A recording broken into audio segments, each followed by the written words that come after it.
গেছে। শিয়ালটিকে দেখতে এখন ওই বাড়িতে প্রতিদিনই ভিড় জমাচ্ছেন মানুষ। নেত্রকোনা থেকে দিলওয়ার হোসেন তালুকদারের পাঠানো তথ্য ও ছবিতে ডেস্ক রিপোর্ট।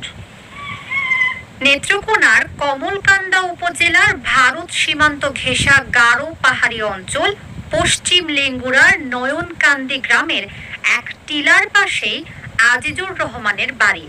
ভাড়ায় মোটরসাইকেল চালানো আজিজুর রহমান 1 বছর 9 মাস আগে গ্রামেরই একজনকে শিয়ালের 3টি ছানা নিয়ে যেতে দেখেন এবং একটি ছানা নিজের জন্য রেখে দেন। বাড়িতে এনে ছানাটি তিনি ও তার পরিবারের সদস্যরা লালন পালন শুরু করেন। বাড়িতে থাকা হাঁস, মুরগি ও ছাগলের সাথে বেড়ে ওঠা শিয়ালটি এক পর্যায়ে পোষ মেনে যায়।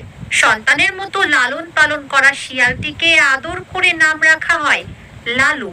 টিলার ঘন বনের ভিতরে গেলেও লালু